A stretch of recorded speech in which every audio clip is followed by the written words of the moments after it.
I apologize, okay? I'm sorry, ladies and gentlemen. I know it's been over a month since I've uploaded a video. I'm not very active. You see some of my posts in the community. My videos keep getting views, and I'm here and there. My second channel is posting every day, but I'm not posting here. Why? I don't know. Actually, I do know, okay? It's been complicated recently. A lot of changes in my life. A lot of work to do. I got to focus on school. Got a promotion in my job. I had to focus on that a little. Just a lot of stuff going on, okay? But we're back. I have a brand new concept for you guys today, something I haven't done before in the channel, and that I'll try to do more in the channel if you guys like it, okay? I want to bring it more because I think it's a great concept and it's just interesting, and it's a trip down memory lane, which we all love, let's be honest. So let's jump straight into it. Once again, I'm sorry for not posting, but we're back to it. I'm going to try to be consistent. I know I say that each and every single time, but I'm just special. I'm a special human being, okay? Eventually you'll get it, okay? Today we'll be looking at the 2021 Crown Jewel pay-per-view. 2021 Crown Jewel. Why? Okay? As you may know, Crown Jewel is coming up. It's the next WWE Premium Live event. And because of that, I want to do a new concept where every time there is a new pay-per-view coming up, I'll try to look back at some of the older WWE pay-per-views or Premium Live events, okay? We'll go back, see what events they were, okay, what were the matches at the time, who were the champions, and try to analyze them, okay? See if they were actually good. Was there a better roster back then than today, okay? And the years will vary, okay? For Crown Jewel, I'll be doing 2021 and 2022, okay? But probably the next time we'll do a pay-per-view, okay, Survivor Series is up next, okay? So maybe we'll be watching the 2003 Survivor Series and the 2014 Survivor Series, okay? We'll be watching a couple of old shows, okay? I'll be watching them by myself. Maybe I'll do it on live stream, okay? I cannot actually show the pay-per-views on a live stream, but I'll just be watching them and you guys can watch it on your own at the same time and just reacting to them, blah, blah, blah. And then making a video about the show. Was it good? Was it bad? And at the end of it, give it a rating out of 100, okay? An actual rating, I'll try to base myself off of different things and give it an actual rating and see, which pay-per-view is best and etc., okay? So, let's jump straight into it. We're going for the 2021 Crown Jewel. We'll go through the card quickly, what it looked like, what I like, what I don't like, etc. Quick mention, okay, for any of the pay-per-views I'll be looking at, I will not talk about the pre-show, because nowadays in WWE there are no pre-shows, so I will not count the older pre-shows. We won't talk about them, okay? First match was Edge versus Seth Rollins, Hell in a Cell Crown Jewel, incredible match, okay? You cannot see, but right here I have my second laptop, and I've been working today. I had a lot of schoolwork to do, but on this second laptop I was rewatching the show, okay, and it was the first match, and it's such a good match. Honestly, it's a 5 stars. The match is incredible. The storyline was great. It's Seth Rollins, it's Edge, Hell in a Cell. We gotta miss those those rivalries, okay? Edge is now in AEW. Seth Rollins is the world champion, okay? A lot has changed ever since, but man, that match it's pure gold. I don't even have anything else to say about it. It's just a great match, and if you've never watched it, which I don't know why, go check it out right now, okay? WWE Network or Peacock or whatever, try to find where you can watch this match and actually watch it. The second match, Mansoor versus Mustafa Ali. Those aren't like the highest caliber superstars, but after rewatching the match, it was actually very good, okay? I remember back then not liking the rivalry, and I'm still not a huge fan of it. The rivalry itself wasn't too crazy, but the match itself, the moves, man, you gotta love these competitors. Two of the greatest, younger talents, okay? And, you just gotta appreciate the talent and the work they put in, okay? I'll try to bring this back, okay? This is where I have the match card and all. But yeah, it was just an incredible match, a great show from both of them, and it's sad to see that they're both fired from WWE right now. That next match, we actually have a lot to talk about because it's a tag team match between two tag teams that aren't together anymore. First one is RK Bro, and second one is AJ Styles and Omos, okay? Let's start with RK Bro. It was actually a great tag team, okay? You probably know it if you've watched my channel a little. I've never really liked Riddle, okay? I'm not a fan of Riddle. I've never been, and I'll never be, okay? But his pairing with Randy Orton, I have to admit, it was a great flash. It was a great idea to pair them together. The veteran, the new guy, they have different movesets. They can work together. Orton is serious and is notorious. Riddle is new and he's funny, and the younger audience likes him, and the older or more experienced audience likes Randy Orton. It was a perfect pairing, okay? They were doing great together. And Riddle's goddamn entrance on the camel, man. I forgot that. I just saw him walking and I was, oh my god. But it's a great idea, you know, gotta respect it. And then AJ Styles and Omos, I actually, after rewatching the match and watching their entrance and everything, I realized it was actually a great pairing, okay? And that's what I love about this concept, this new concept that I hope we can do again and again. It's nice because we realize sometimes that we didn't appreciate enough some of the things that there were back then, okay? I remember not appreciating enough the pairing of AJ Styles and Omos. But it's a great pairing. They worked well together, okay? AJ Styles elevated Omos, made Omos feel more relevant, let's say. And Omos could complement where AJ Styles lacked, you know, like height and strength, you know? But Styles is pretty high, but, you know, just in general, Omos is like 7 foot something, okay? So, yeah.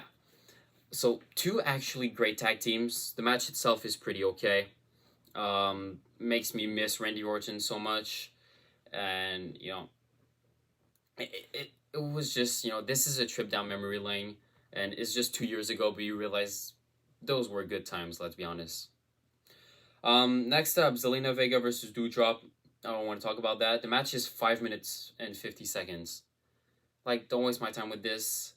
Never been a fan of Doudrop. Zelina Vega, I like her now, but back then I hated her. And, you know, and it's the finals of the Queen's Crown tournament, okay, which is the King of the Ring, but for the women superstars. A finals match that is 5 minutes and 50 seconds with 2 female wrestlers that have never won anything important in the business, you know. And I'm not saying they don't deserve it, but they should have been pushed first, you know. Or there should have been a push after this, okay. Zelina Vega is someone who deserves to be a champion, okay, eventually. She deserves to be SmackDown or Raw Women's Champion. What am I talking about? It's not even the SmackDown Raw Women's titles. Damn. I'm not even following. But yeah, she deserves to be a world champion soon, okay, not just have tag team goal. And Doudrop, which is now Piper Niven, just see where it goes. Okay, I'm not a huge fan. Next up, Goldberg versus Bobby Lashley in the holds barred match. It was actually a great match, okay, great show from both of them. An actually pretty good match from Goldberg, okay, which we all know his track record wasn't the best. But I keep looking over there because I have this show here, okay? It's the final match that is live on my screen, so I'll be talking about it in a few minutes. But Goldberg was actually impressive, okay? He put on a great performance. He didn't injure anyone or, you know, end anyone's life, which is pretty good, so we'll take that. Lashley could compliment him. And once again, trip down memory lane, but it was actually a great rivalry and a great match itself, you know?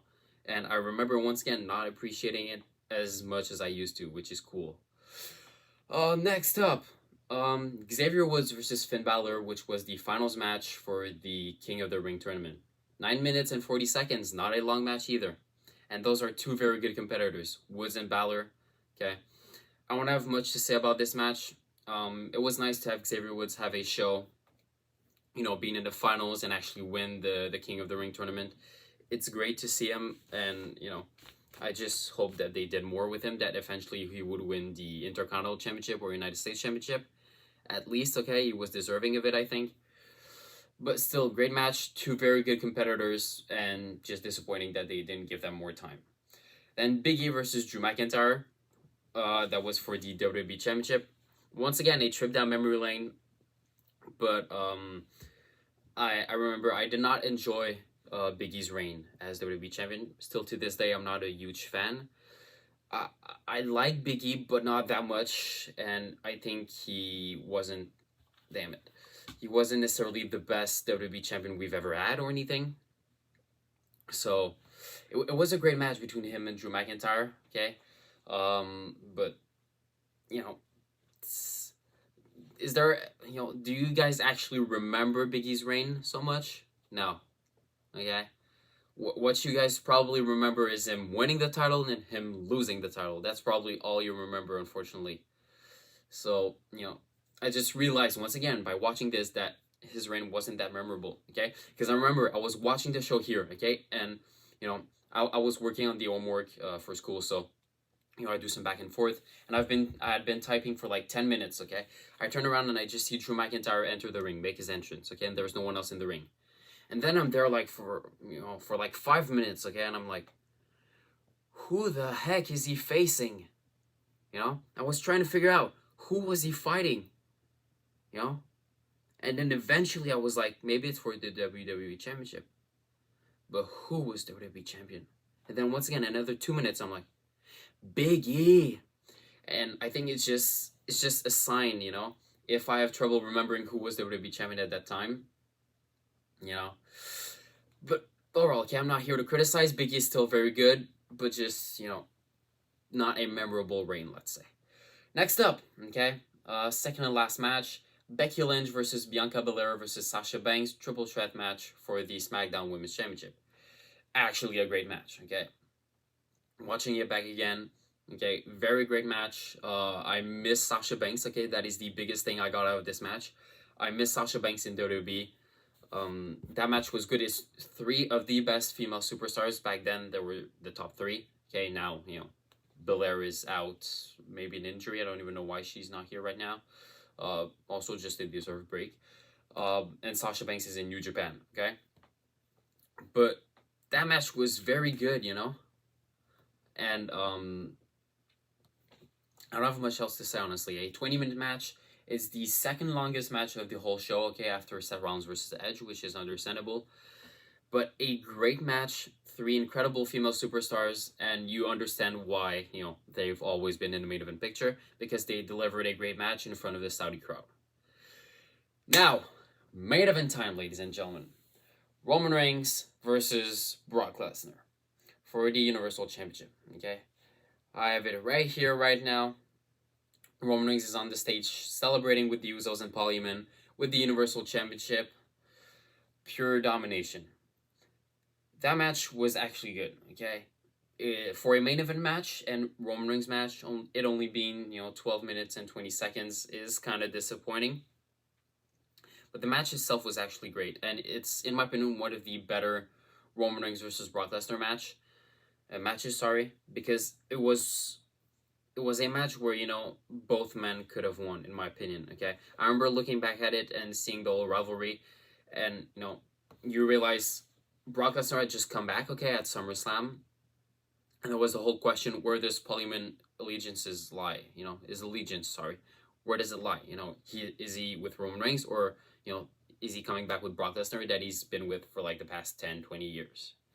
Who is he going with? And that was a great question. It was interesting to see. And it was actually, Brock Lesnar could have won there. Could have been the one to defeat Roman Reigns in Saudi Arabia, crown jewel, and end his, Universal Championship reign. I believe there was a way higher chance for Brock to win at that moment, at crown jewel, than him winning at WrestleMania 38, okay? It's just my opinion. The match was actually pretty good, okay? For a Brock Lesnar match, 12 minutes is good, okay? For a Roman Reigns match, it's meh, but for a Brock Lesnar match, it's actually very good.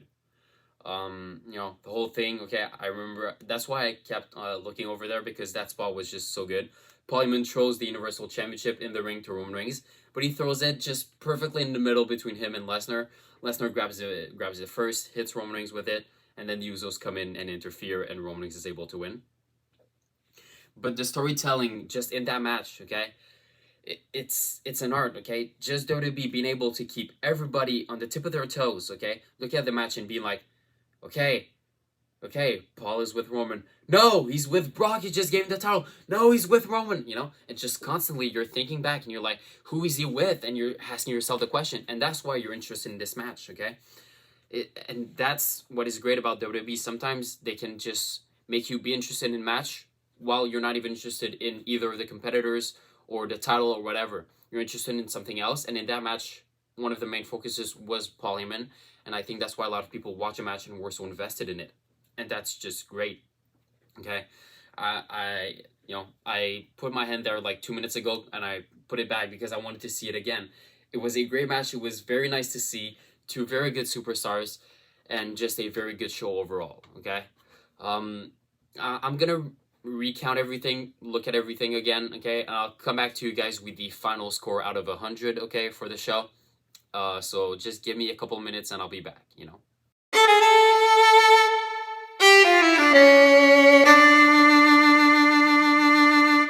Alright, ladies and gentlemen, I'm just done, okay? We're gonna do some actual maths with this, okay? We're gonna see what it gives us. So basically what I'm gonna do is that I'm gonna give a match rating for each and every single one of the matches, okay, out of 10. What is the grade I give it out of 10? And then I'm gonna add 3 more grades. The first one is for the show atmosphere, okay? How did it feel in general, okay? What I remember from it, you know, were people really excited for it? Were people really talking about it, etc.? Second of all, the quality of the roster on the show, okay? Are there some big names? Are there some legends? Are the majority of the champions here? Or is it just a bunch of mid-carders or newcomers or whatever? And the third one is for the impact and history. Is it actually a show that you remember? Is it actually a show that will go down in history? Etc., etc., etc., okay? I'm just change my last grade and I'll explain it. But here is how it goes, okay? Quickly, Edge versus Seth Rollins, 10 out of 10. Mansoor versus Mustafa Ali, 7 out of 10. RK Bro versus AJ Styles and Omos, 8.5 out of 10. Zelina Vega versus Doudrop, 3 out of 10. Goldberg versus Bobby Lashley, 8 out of 10. Xavier Woods versus Balor, 6 out of 10. Becky versus Drew McIntyre, 7 out of 10. Becky Lynch versus Bianca Belair versus Sasha Banks, 9 out of 10. Roman Reigns versus Brock Lesnar, 9.5 out of 10. The show atmosphere is an 8 out of 10, okay? Felt good, felt like a big show, lots of great matches, okay? Many titles on the line, some, you know, couple stipulations, okay? 3 stipulations if you count the triple threat match as a stipulation. So yeah, great show overall. Quality of the roster, I go for a 9 out of 10, okay? Edge, Seth Rollins, Randy Orton, AJ Styles, Goldberg, Bobby Lashley, Finn Balor, Drew McIntyre, Becky Lynch, Bianca Belair, Sasha Banks, Roman Reigns, Brock Lesnar, and Paul Heyman if you want to count him. Okay, big feel, a lot of big names on the show. Okay, it's a card that you want to look at and you want to remember. And finally, for, you know, the impact and history, how much you remember it, I give it a 7 out of 10, and I feel like I'm generous. The Edge vs Seth Rollins match will be the highlight of this show forever. Okay, 5 out of 5 LNSL match. Okay, incredible match. And then you remember Roman Reigns versus Brock Lesnar. You remember the Paul Heyman thing. But I'll give it a 6 out of 10 because otherwise there isn't that much that we remember. Okay. So in total, that is 12 grades. Okay. We divide it by 12. I messed up somewhere. I'm going to check the maths and I'll be back. Okay, I got it. I just messed up the maths, okay? But overall, we get a rating of about 76% for the show, okay? I'm actually, like, very, you know, I'm a bit negative with some of my ratings, but, you know, I want it to be as accurate as possible and how I feel, okay? Please remember that it's just my ratings. It's how I feel about it, what I think of it, etc. You may have a completely different opinion in it, and it's just for fun, okay? I'm trying to see what I like, what I don't like, what I remember from the show, how much it impacted me. And it's just, once again, a trip down memory lane, how much I remember it, how much it impacted me. I'm just repeating myself. But yeah, overall, okay, I would give it a higher grade, but I believe it was a great show overall. It's just not necessarily a show that you remember that much. A couple of lackluster matches, okay? The Zelina Vega versus Doudrop match was executed very poorly, in my opinion. Same thing for Xavier Woods versus Balor. You know, no hype was created for that match. A lot of forgettable matches. When you think about it, the only things you remember from that show is Edge versus Seth Rollins, Riddle's entrance on the camel, and Roman Reigns versus Brock Lesnar. That's all you remember about this show, let's be honest. But still, great show overall. On the next video, or one of the next few videos, I'll be looking at Crown Jewel 2022, or, you know, 2019, 2020, if there was one in 2020. Tell me in the comments which Crown Jewel do you want me to look at next, okay? I'll maybe do a poll in my community tab. So to see all of this, make sure you subscribe, make sure you like the video. Drop some comments, what are your thoughts? Do you agree with me or not? I want to hear all about it. Thank you guys for watching. I'm finally back. We're going to have a lot of fun with this new concept, and I'll see y'all in the next one. Bye.